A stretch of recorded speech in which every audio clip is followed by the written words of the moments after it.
The snow came down in a white fury, a silent scream that buried the whole valley. It smothered the sound.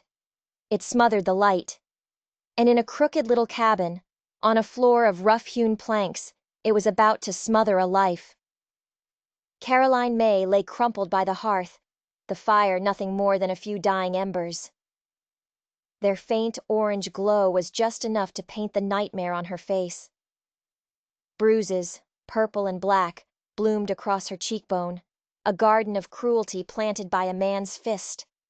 Her breathing was a shallow, shaky thing. A tiny bird trapped in her chest, beating its wings against broken ribs.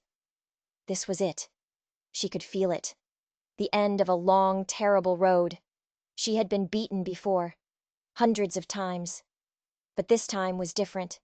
This time the fight had gone out of her. Two small children clung to her dress, their bodies trembling. Emma, only 8 years old, held her little brother Luke so tight her knuckles were white. She was trying to be a shield, a wall of bone and will against a world that had only ever shown them violence. Luke had his face buried in his sister's shoulder, trying to disappear. They didn't make a sound. Crying, they had learned, only made it worse. So they just watched the rise and fall of their mother's chest, praying to a God they weren't sure was listening. Caroline's lips moved, but no words came out. Just a faint puff of air. She was thinking of her father's porch, a lifetime ago, the feel of warm wood under her bare feet, a song on her lips, a future that looked as wide and open as the sky. Then Roy Cutter came along, and that big open sky had shrunk down to the 4 walls of this cabin.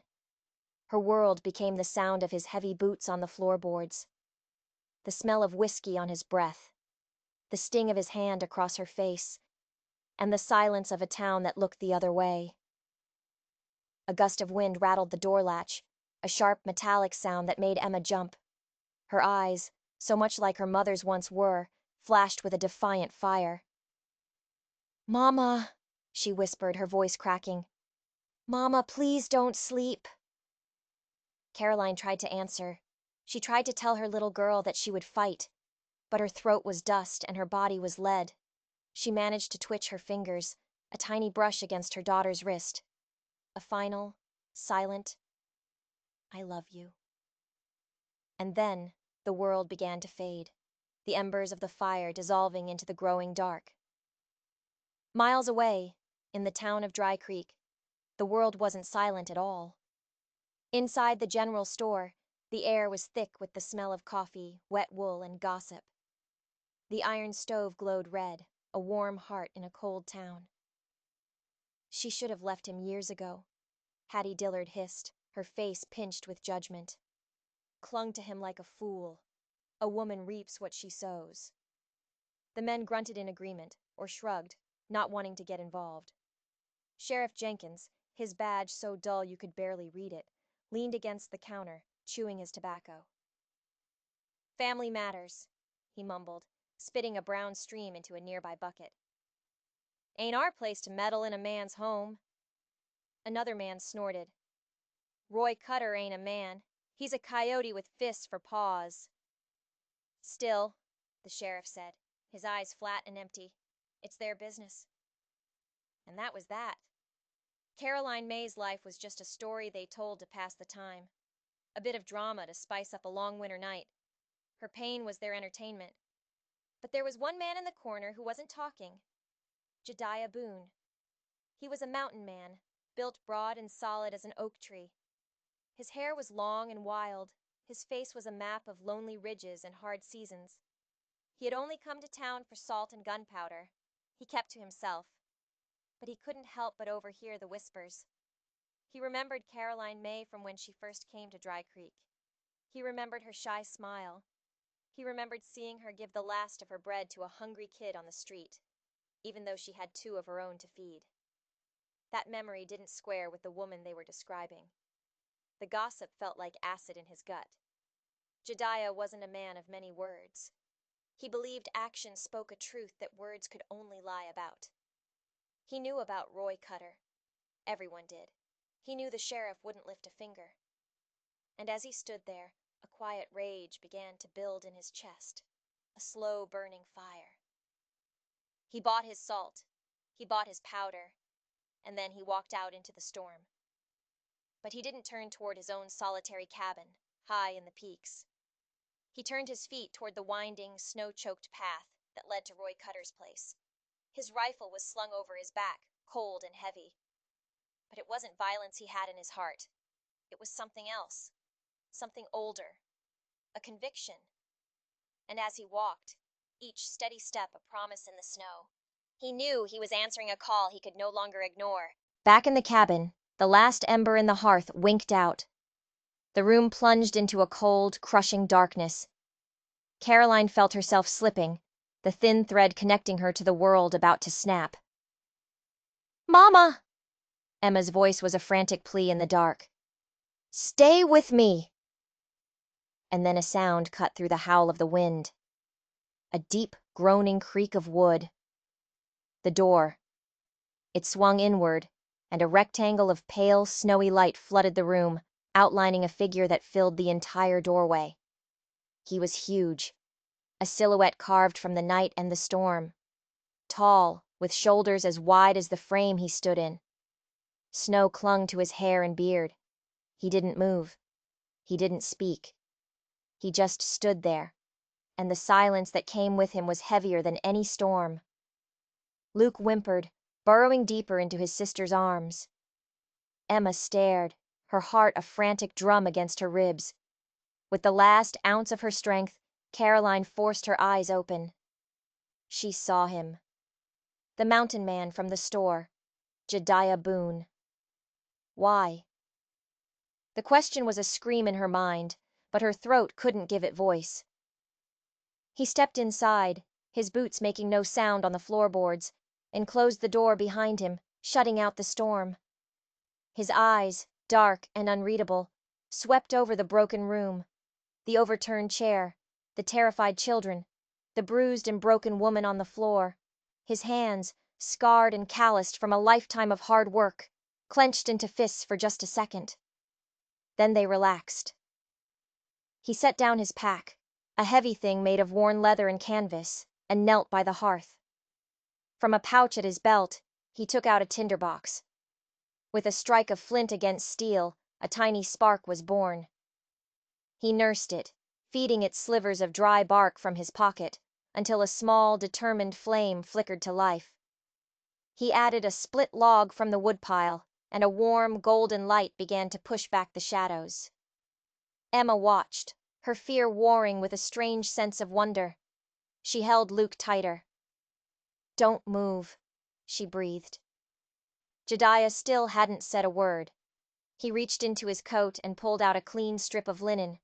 He dipped it in the kettle of water that was still lukewarm on the hearth, wrung it out, and then did something that stunned them all. He gently, so gently, pressed the cloth to Caroline's forehead, cleaning away the sweat and the blood. His touch, from a man whose hands were rough enough to strip bark from a tree, was as soft as a prayer. Caroline's breath hitched. A shudder ran through her. Some of the gray pallor left her face, replaced by a faint touch of color. The children had only ever known a man's hands to be weapons. They had seen fists raised in anger. They had heard voices roar with rage.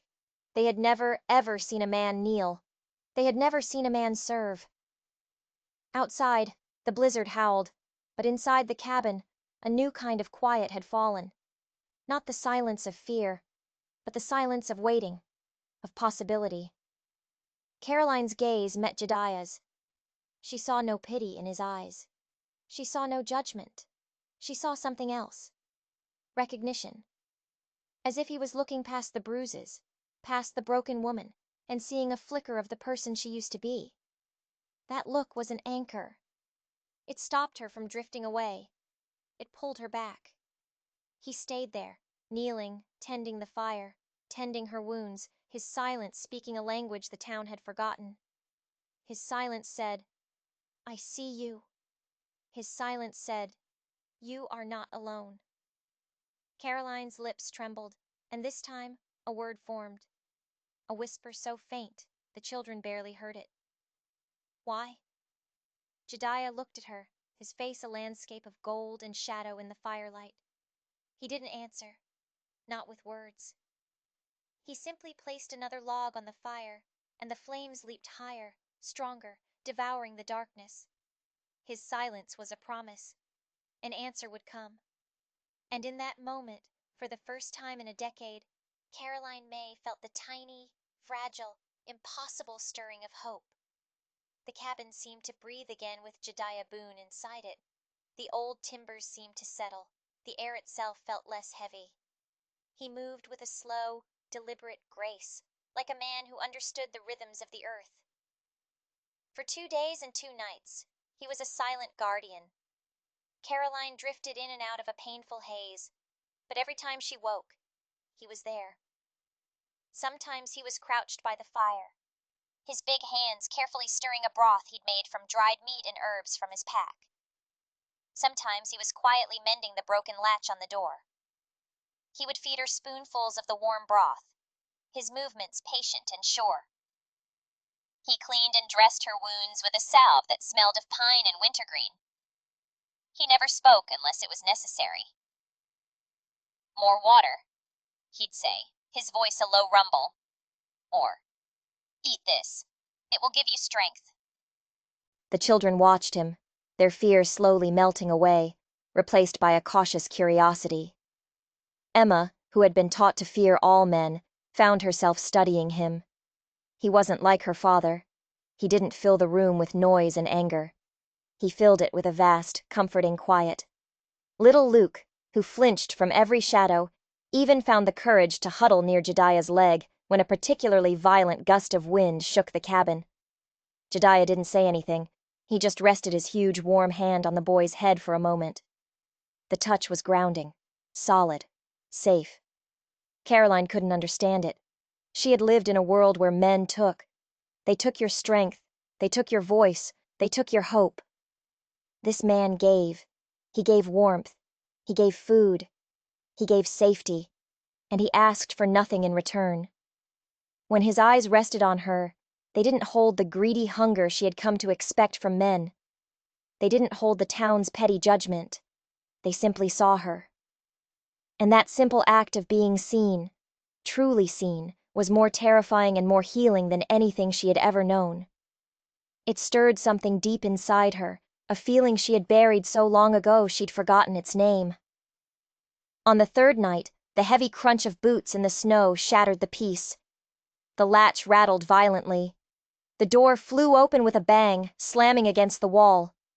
Roy Cutter stood there, framed by the swirling snow, his face bloated and red, his eyes burning with a drunken fury.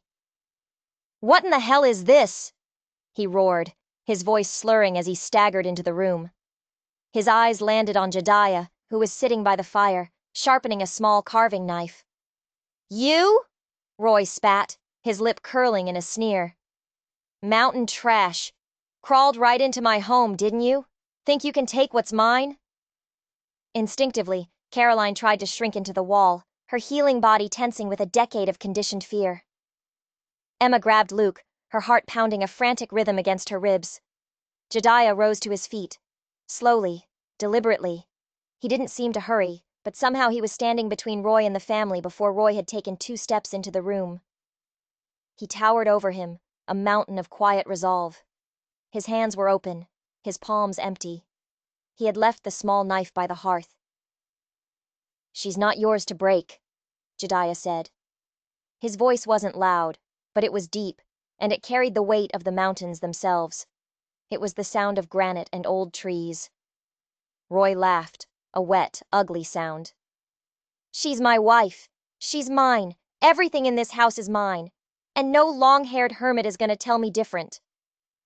He lunged, fumbling at his belt and pulling a hunting knife, its blade dull but deadly. Caroline cried out, a strangled gasp of terror. But Roy was drunk and clumsy. Jedediah was not. Years of living in the wilderness, of tracking prey and avoiding predators, had honed his senses to a razor's edge. He moved with a speed that was shocking in a man so large. He didn't dodge backward. He moved forward. With one swift, fluid motion, he caught Roy's knife hand by the wrist. There was a sickening crack of bone. Roy screamed, a high, thin sound of pain and surprise. The knife clattered to the floorboards. "Enough," Jediah said, his voice like the crack of a whip. Roy struggled, cursing and spitting, but Jediah's grip was an iron vise. He didn't hit him. He didn't choke him. He just held him. He tightened his grip, twisting Roy's arm behind his back, forcing him to his knees. Roy's breath came in ragged, wheezing sobs of pain and humiliation. Caroline watched, her eyes wide, tears streaming down her face. She had prayed for this, for someone to make him stop. But she had always imagined a bloody, violent end. She never imagined this quiet, absolute power. This boundary being drawn, not with rage, but with unbreakable strength. Jediah leaned down, his voice a low growl right in Roy's ear. "You will not touch them again." He released him. Roy collapsed into a heap, cradling his broken wrist, his face a mask of agony and hatred. He scrambled to his feet, glaring at them all like a cornered animal. He spat on the floor near Caroline's feet. "You'll pay for this!" he hissed, his voice trembling. "Both of you!" Then he stumbled out the door and disappeared back into the storm.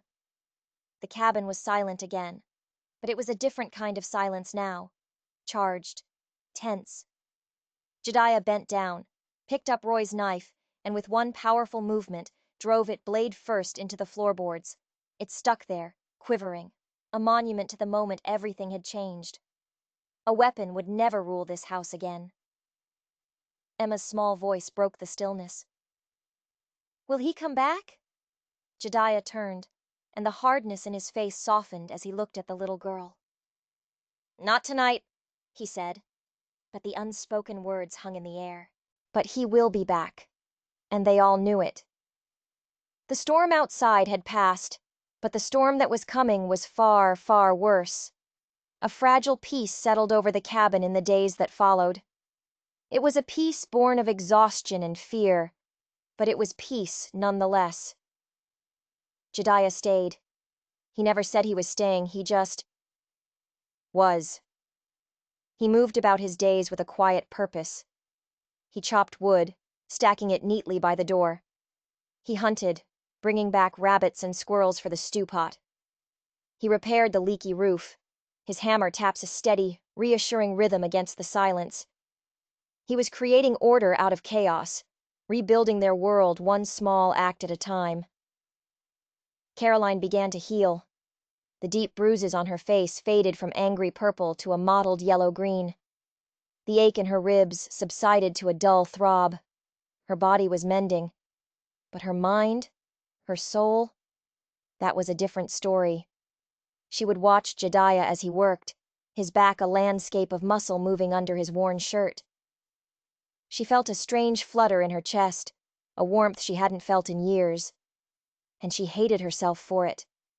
She had learned the hard way that a man's strength was a weapon, that any hint of softness was a trap. Love, romance, tenderness, those were foolish dreams for other women.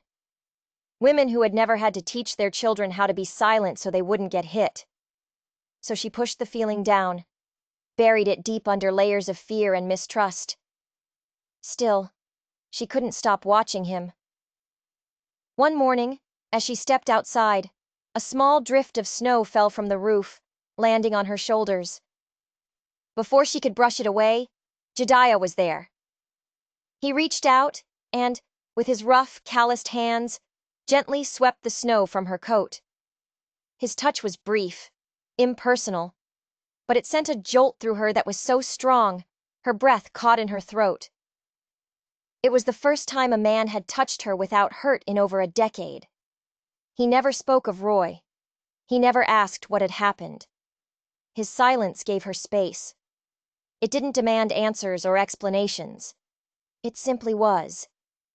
And in that quiet space, Carolyn felt the first, tentative unfurling of her own voice, a voice she thought had been silenced forever. Meanwhile, in Dry Creek, the gossip was churning like a butter churn.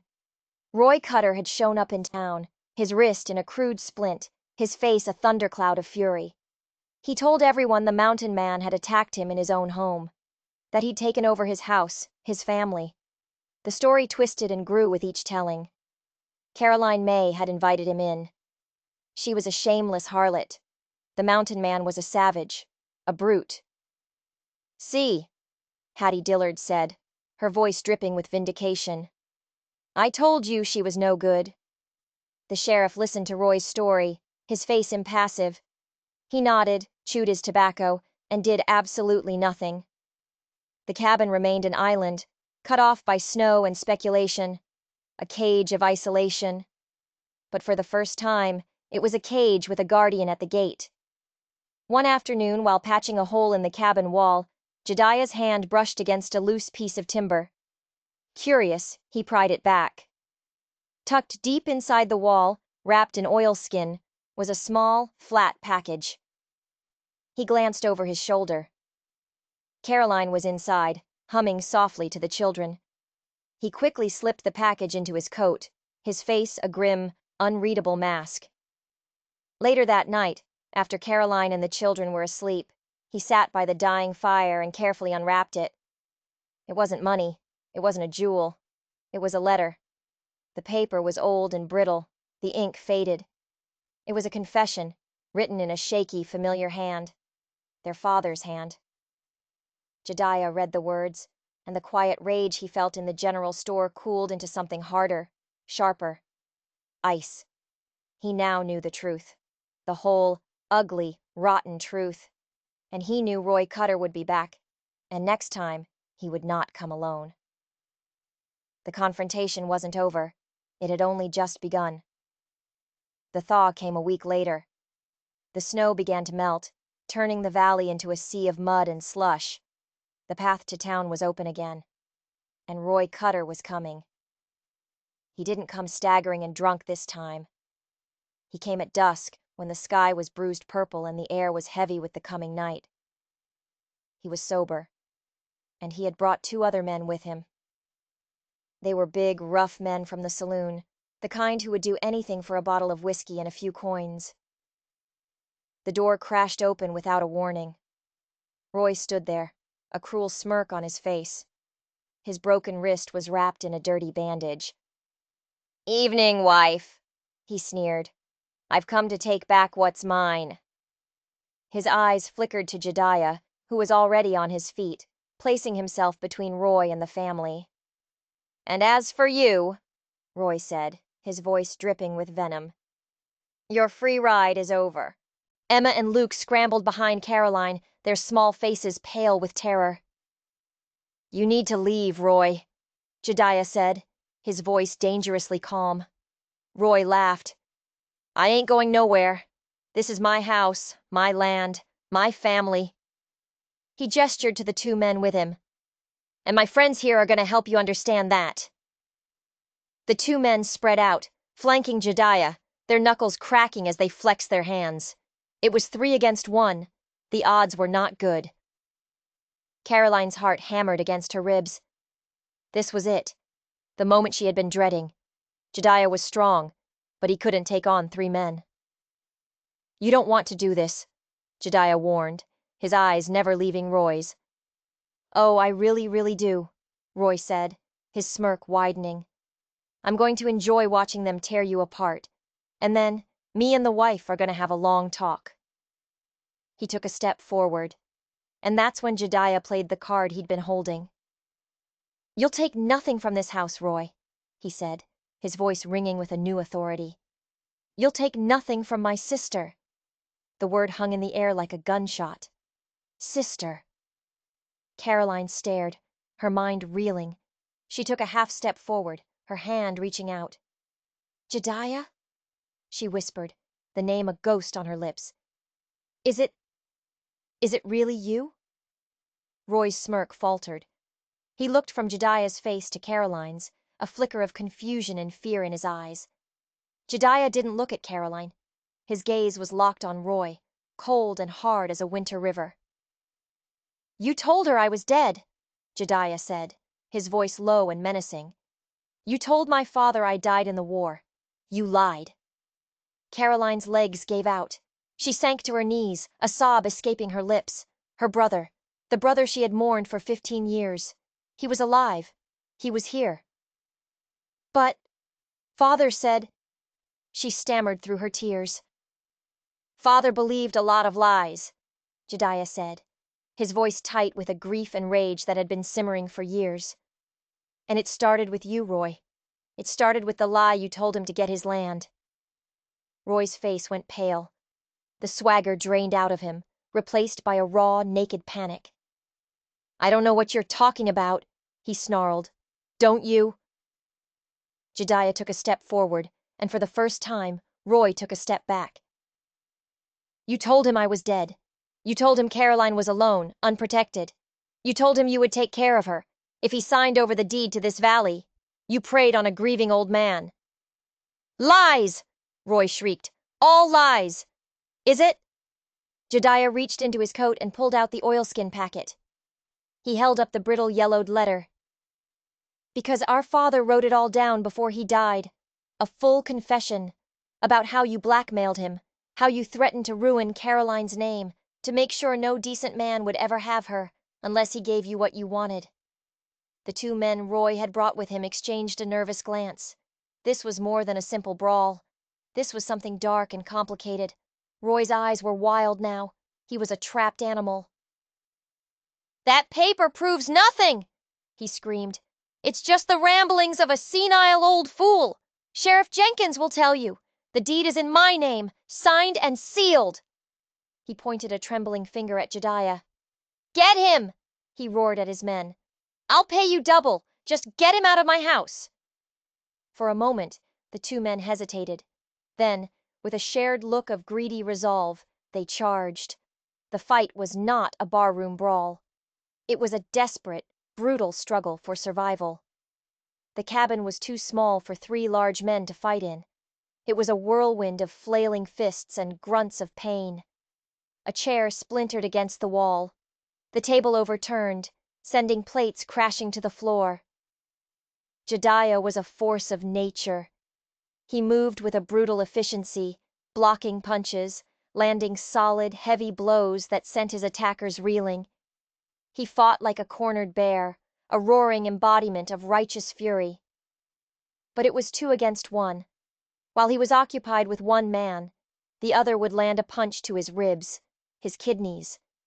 They were slowly, methodically wearing him down. Caroline, frozen with terror for a moment, was shaken back to life by Luke's terrified screams.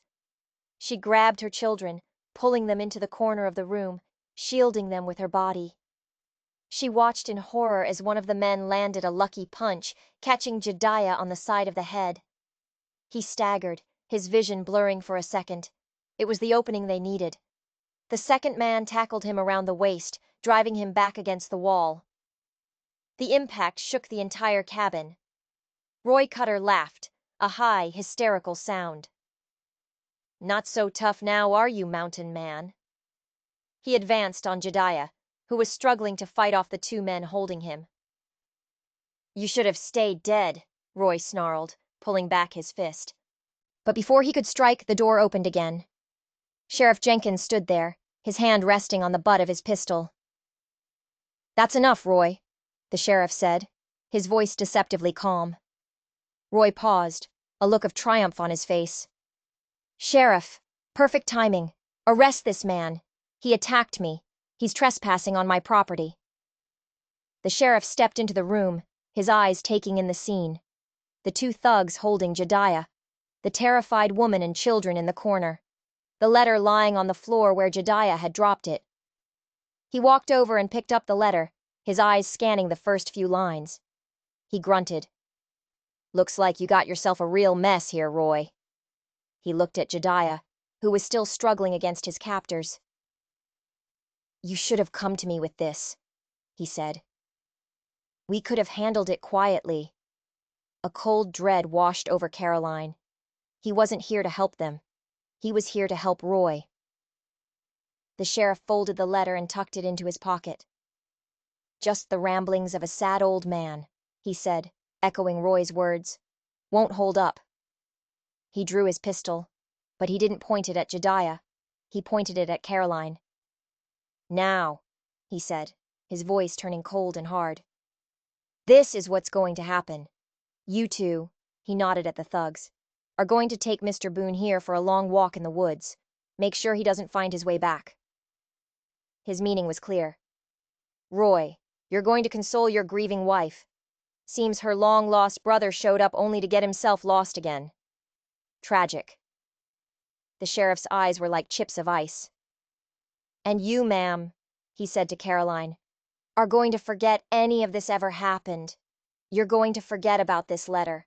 You're going to be a good, quiet wife. Understand?" This was the town's justice. This was how they meddled in family matters. They buried the truth. But they had forgotten about one person. The one person in the room they had never paid any attention to. Emma. The little girl who had been huddled in silence stepped out from behind her mother. Her face was streaked with tears, but her eyes were blazing. Her voice, though small, rang out with perfect, unshakable clarity. "No," she said. Everyone froze. They all turned to look at the 8-year-old girl. "He's lying," Emma said, pointing a small, steady finger at Sheriff Jenkins. The sheriff chuckled, a dry, dismissive sound. "Kid, you don't know what you're talking about."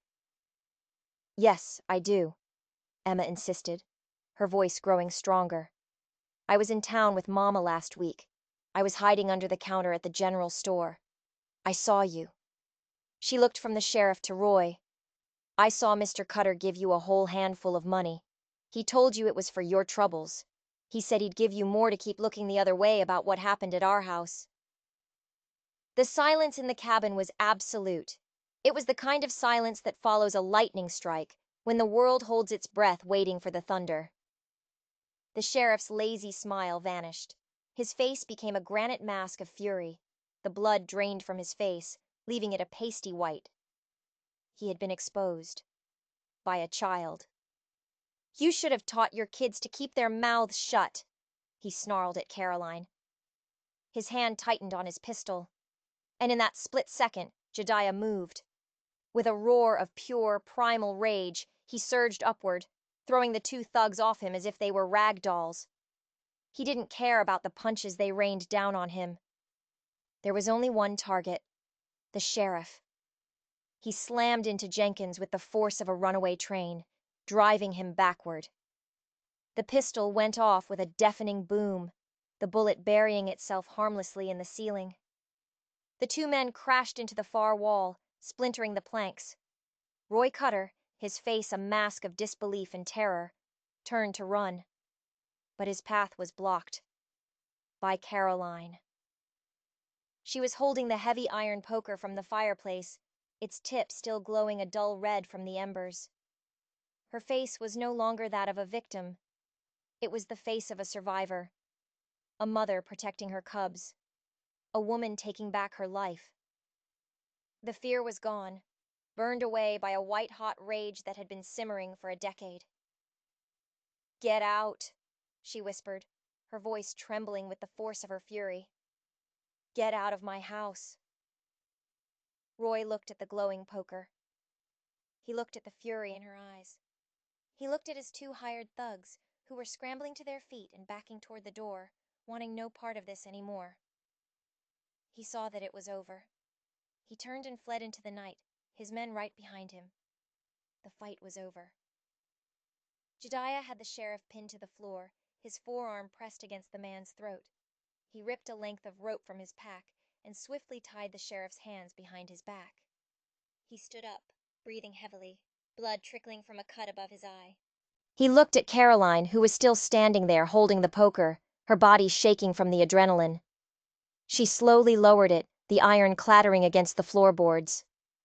She looked at her brother, her savior. Tears streamed down her face, but this time they were not tears of pain or fear. They were tears of release. "You came back," she sobbed. Jedediah walked over to her, his face softening. He reached out and gently brushed a strand of hair from her face. "I told you I would," he said, his voice thick with emotion. I always will." He pulled her into a hug, and for the first time in years, Caroline May felt safe. She was home. The next morning, the town of Dry Creek witnessed a sight they would talk about for generations. Jedediah Boone marched down the main street, his face bruised but his head held high. He was pulling a hog-tied and gagged Sheriff Jenkins behind him with a rope. Walking beside him was Caroline May, her children holding tightly to her hands. Her face was also bruised, but her back was straight, and her eyes held a fire no one had ever seen there before. They walked directly to the general store, the epicenter of the town's gossip and indifference. Jedediah kicked the door open and shoved the sheriff into the middle of the room. The small crowd of early morning shoppers gasped. Mrs. Hattie Dillard dropped a sack of flour, sending a white cloud into the air. "This," Jedediah announced, his voice booming through the store, "is what passes for law in this town." He pulled the confession letter from his pocket. "And this," he said, holding it up for all to see, "is the truth." And then, in a clear, steady voice, he read the entire letter aloud. He read about Roy Cutter's lies, his threats, his blackmail. He read a father's dying words of regret and shame for having condemned his own daughter to a life of misery to protect her name. When he was finished, a stunned, guilty silence filled the store. The faces of the townspeople were a mixture of shock and shame. They had whispered and judged, but they had never known the real story. They had condemned a victim while the wolf walked among them. Then, Jedediah knelt down in front of Emma. "Tell them what you saw," he said gently. And Emma, in her small, clear voice, told them everything. She told them about the money, about the sheriff's promise to look the other way. The town's silence turned into a low murmur of outrage. They had been betrayed not only by Roy Cutter, but by the man who was supposed to protect them. The weight of their collective guilt was heavy in the air. They had been bystanders. They had let this happen. A federal marshal was summoned from the next county. Roy Cutter was found hiding in the saloon and arrested without a fight. Sheriff Jenkins was stripped of his badge and locked in his own jail cell. The law, the real law, had finally come to Dry Creek. The fraudulent deed was nullified. The land, the cabin, the entire valley was legally returned to its rightful owner, Caroline May. Justice had been served. Months passed. The last of the snow melted, and the valley burst into a riot of green. Spring had come. The cabin was no longer crooked. Jedediah, with the help of a few shame-faced men from town, had repaired the roof, straightened the walls, and built a new, sturdy door. A small garden bloomed with wildflowers and vegetables by the front porch. The sound of children's laughter now echoed through the valley, a sound it hadn't heard in years. Luke, his face no longer pinched with fear, chased butterflies in the tall grass. Emma sat on the porch steps, a book in her lap, her expression peaceful. Caroline stood on that same porch, a mug of coffee in her hands. The bruises on her face were long gone. The haunted look in her eyes had been replaced by a quiet, steady light. She watched as Jedediah hammered a post into the ground for a new fence, the rhythmic thud of the hammer a comforting heartbeat. They were a family. Not one born of obligation or violence, but one forged in fire, built on a foundation of loyalty and love. Caroline looked out at the horizon, at the endless blue sky stretching over the green mountains. The world was big again. It was full of possibility. It was hers. The story of Caroline May and Jedediah Boone is a reminder that sometimes the greatest courage isn't found in fighting, but in surviving. It's about the strength it takes to endure, and the hope that even in the darkest, coldest winter, spring will eventually come. It shows that one person, making one right choice, can change everything. If you were moved by this story of justice and redemption, and if you believe in the power of one person to make a stand, don't forget to hit that like button and subscribe to the channel. Turn on notifications, because you won't want to miss the incredible stories we have coming your way.